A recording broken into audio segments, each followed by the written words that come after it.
നല്ലതണി കല്ലാറിലുള്ള മൂന്നാർ പഞ്ചായത്തിന്റെ മാലിന്യ പരിപാലന പ്ലാന്റിലുണ്ടായ തീപിടുത്തം സോളാർ ഫെൻസിംഗിന്റെ ബാറ്ററി പൊട്ടിത്തെറിച്ചതിനെ തുടർന്നാണെന്ന് നിഗമനം.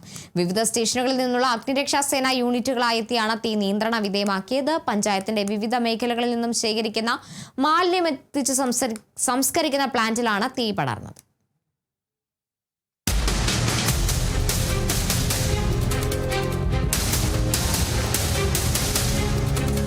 മൂന്നാർ നല്ലതണ്ണി കല്ലാറിലുള്ള മൂന്നാർ പഞ്ചായത്തിന്റെ മാലിന്യ പരിപാലന പ്ലാന്റിലാണ് തീപിടുത്തമുണ്ടായത്. മൂന്നാർ, അടിമാലി, രാജക്കാട് അടക്കമുള്ള ഇടങ്ങളിൽ നിന്നുള്ള അഗ്നിരക്ഷാസേനാ യൂണിറ്റുകളെത്തി പുലർച്ചെ 4 മണിയോടെയാണ് തീ നിയന്ത്രണ വിധേയമാക്കിയത്. പഞ്ചായത്തിന്റെ വിവിധ മേഖലകളിൽ നിന്നും ശേഖരിക്കുന്ന മാലിന്യം എത്തിച്ച് സംസ്കരിക്കുന്ന പ്ലാന്റിലാണ് തീ പടർന്നത്.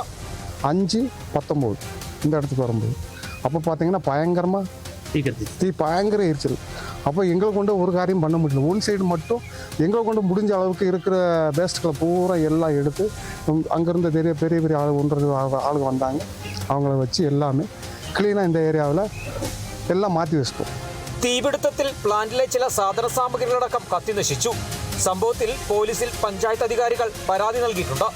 പ്ലാന്റിന്റെ ഭാഗമായി സ്ഥാപിച്ചിരുന്ന സോളാർ ഫെൻസിംഗിന്റെ ബാറ്ററി പൊട്ടിത്തെറിച്ചതിൽ നിന്നുണ്ടായ തീയാണ് അഗ്നിബാധയ്ക്കിടയാക്കിയതെന്ന് പറയപ്പെടുന്നു.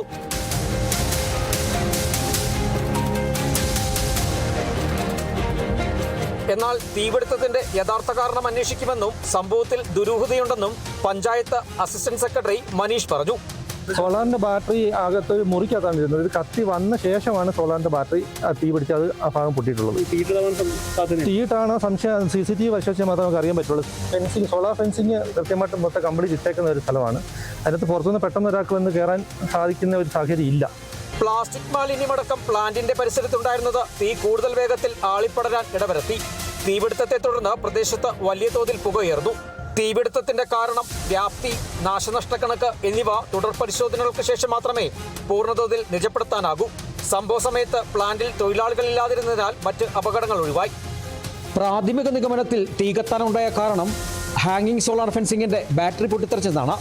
കൂടുതൽ അന്വേഷണങ്ങൾക്ക് ശേഷം മാത്രമായിരിക്കും തീ കത്താനുണ്ടായ കാരണങ്ങൾ വ്യക്തത വരികയുള്ളൂ. ഏതായാലും ഗ്രാമപഞ്ചായത്തിന് ലക്ഷങ്ങളുടെ നാശനഷ്ടമാണ് ഇതുമൂലം ഉണ്ടായിരിക്കുന്നത്. ക്യാമറമാൻ AP രാജിക്കൊപ്പം ബിനീഷ് ആന്റണി, കേരള വിഷൻ ന്യൂസ്, ഇടുക്കി.